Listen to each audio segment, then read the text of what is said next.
twongeye kuguha ikaze mukunzi wacu aho uherereye hose kandi twizere ko umeze neza wowe dukurikiye uri muri Afrika, muri Australia, muri Amerika, muri Asia n'ahandi hose ku isi.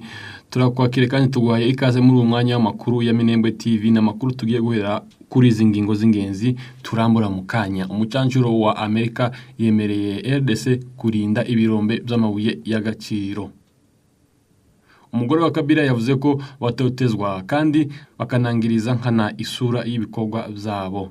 Turaza kandi kubwira ko Ifizi umunyamakuru w'umurundikazi yatawe muri yombi azira gukorana na Rede Tabara. Aya n'ayandi ntakubwiye mu ngingo z'ingenzi z'aya makuru ni mu kanya gato cyane. Ikaze n'amakuru ya Minembwe TV mwateguriwe kandi mugiye kugezwaho na Nkunda.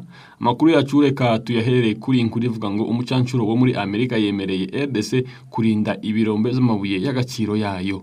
Umucancuro wo muri Leta Zunze Ubumwe za Amerika Eric Dean Prince yemereye Repubulika ya Demokarasi ya Kongo kurinda umutekano w'ibirombe z'amabuye y'agaciro yayo no kugenzura uburyo imisoro ikusanwamo. Ibiro ntaramakuru leta zatangaje ko amakuru byahawe n'ababiri bakorana bya hafi na Prince bo muri Leta ya Repubulika ya Demokarasi ya Kongo n'abadiplomate babiri yemeza ko uyu mucancuro yumvikanye na RDC kuva mu kwezi kwa mbere uyu mwaka. Prince yashinze ikigo cy'abacancuro cya Blackwater cyakoreye mu bihugu bitandukanye.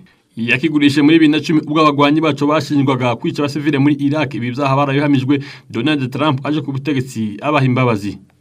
Impuguke z'umuryango w'abibumbye zagaragaje ko Prince yatangiye kugirana ibiganiro na Leta RDC mu mwaka wa 2023 imusaba kwifasha kurinda umutekano wo mu burasirazuba bw'iki gihugu, ariko ico gihe ntacyo impande zombi zigeze zitangaza.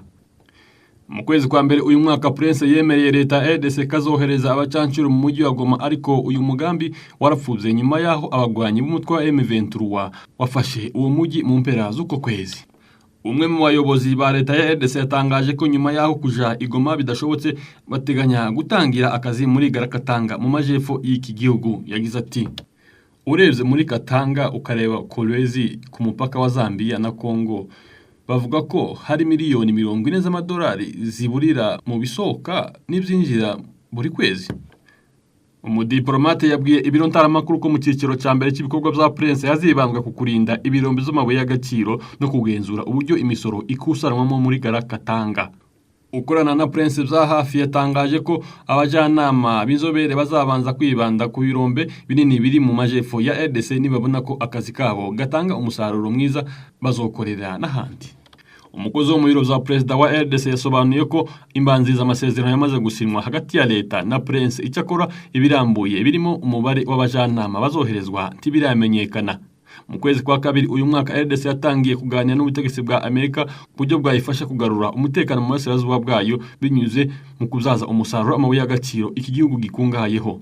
Umujanama wa Amerika mu bufatanye na Afrika Masade Bulus aherutse gutangaza ko igihugu cyifuza amasezerano kandi ko gishigikiye ingamba zatuma umutekano muri RDC uboneka. Mu kiganiro Bulus yagiranye n'abanyamakuru ku itariki 17 z'ukwezi kwa kane yasobanuye ko Amerika azifashisha uburyo bubiri mu gufasha RDC kubona amahoro burimo ubwa diplomasi ndetse n'ubw'ubukungu. Umuyobozi muri Leta ya RDC yagaragaje ko ibyo bumvikanye na Prince bishobora kubamo impinduka zimwe na zimwe bikajanishwa n'amasezerano iki gihugu giteganya kugirana na Amerika. Umugore wa Kabila yavuze ko batotezwa kandi bakanangiriza nkana isura y'ibikorwa byabo. Kuko byatangajwe n'umujanama mwitumanaho wa Marie Olive Lembe Kabila, umugore w'uwahoze ari Perezida wa Repubulika ya Demokarasi ya Kongo, ngo abashinzwe umutekano bamenyesheje ushinzwe gucunga parike ya Kingagati yabo izwi nanone nka Parque de la Vallée de Lancere Valérie isaka ryateganijwe kwa kane ku itariki 17 z'ukwezi kwa kane. Umugore w'uwahoze ari Perezida wa Repubulika ya Demokarasi ya Kongo, kino gikorwa cy'inzego z'umutekano ngo cyanduza isura n'ibikorwa byabo. Olive Kabila yagize ati: "Iri totezwa dukorerwa n'inzego zishinzwe umutekano ubutegetsi baradutoteza kandi bakangiriza nkana isura y'ibikorwa byacu." Na gatatu ku minsi 16 y'ukwezi kwa kane abashinzwe umutekano bari basatse ikindi kigo cy'umuryango wahoze ari Perezida wa Repubulika Joseph Kabila giherereye mu ibarabara ry'i18 mu gace k'inganda Kalimeti muri Kinshasa, kuko tubikesha Kivu Morning Post.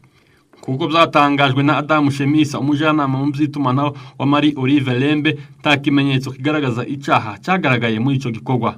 Uwahoze ari umukuru w'igihugu Joseph Kabila ubu maze imyaka 2 mu buhungiro amaze iminsi yamagana ubutegetsi bwamusimbuye bwa Felix Tshisekedi abushinja igitugu.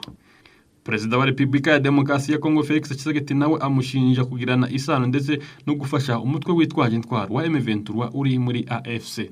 Umunyamakuru w'umurundikazi yatawe muri yombi azira Rede Tabara. Na kabiri ku minsi 16 y'ukwezi kwa kane agana ku masaha y'isa 8 umunyamakuru w'umurundikazi Gerardine Ingabire w'impunzi muri Repubulika ya Demokarasi ya Kongo akaba n'umukozi wa radio y'abaturage Amani Fizi yafatiwe muri Marindi n'abakozi ba Komisiyo y'Igihugu ishinzwe impunzi CNR. Ubu afungiye kuri station ya polisi ya Mulongwe muri territoire ya Fizi mu ntara Kivu y'Amajepfo mu burasirazuba bwa Repubulika ya Demokarasi ya Kongo. Abatangabuhamya benshi bavuga ko Madamu Ingabire yatawe muri yombi ubwo yaragiye mu kazi. Ibihuha byakwirakwiye mu gace atuyemo bimushinja kuba akorana n'umutwe w'inyeshamba z'abarundi witwa Rede Tabara cyane cyane mu korosha inama zawo no gucumbikira abayoboke b'uyu mutwe.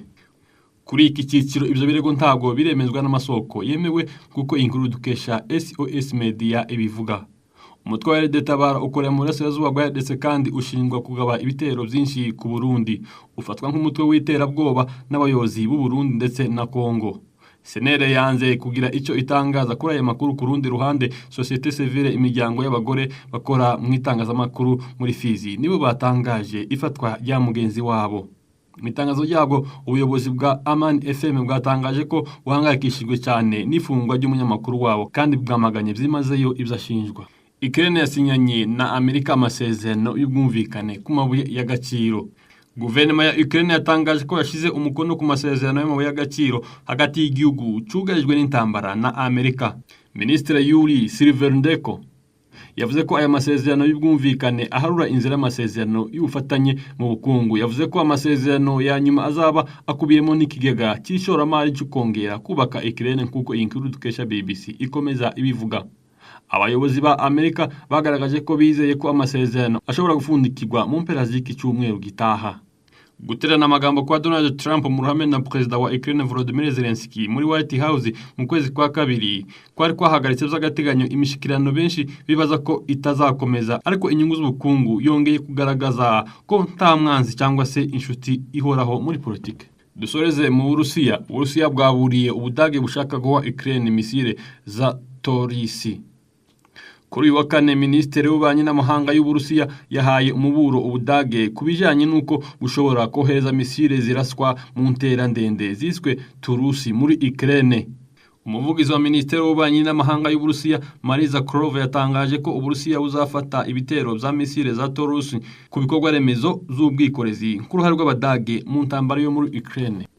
Umuyobozi musha w'Ubudage Friedrich Merz wo mu ishaka rya Gikristo riharanira demokarasi CDU mu mpera z'iyinga rishize yavuze ko yiteguye kugeza misile za Taurus muri Ukraine mu gihe byaba bikozwe ku bufatanye n'abafatanyabikorwa b'u Burayi.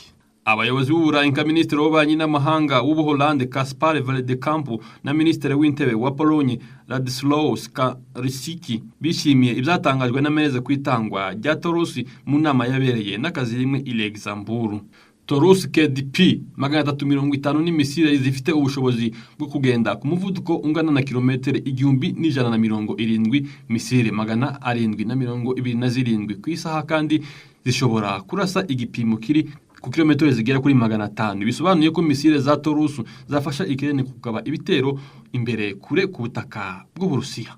Reka tugushimire twabanye nawe muri uyu mwanya w'amakuru n'amakuru ya Minembwe TV mwateguriwe kandi mwagejweho na Nkunda. Gusa twakubitsa ko byoroshye kuba wakanda subscribe, follow, share, like, comment kugira ngo ibiganiro n'amakuru yacu tuba twateguriye hano kuri Minembwe TV bigere kuri bose. Amakuru yizewe, amakuru ateguwe neza ntandi wayasanga uretse kuri Minembwe TV. Imana ibarinde duhure mu makuru yacu ataha.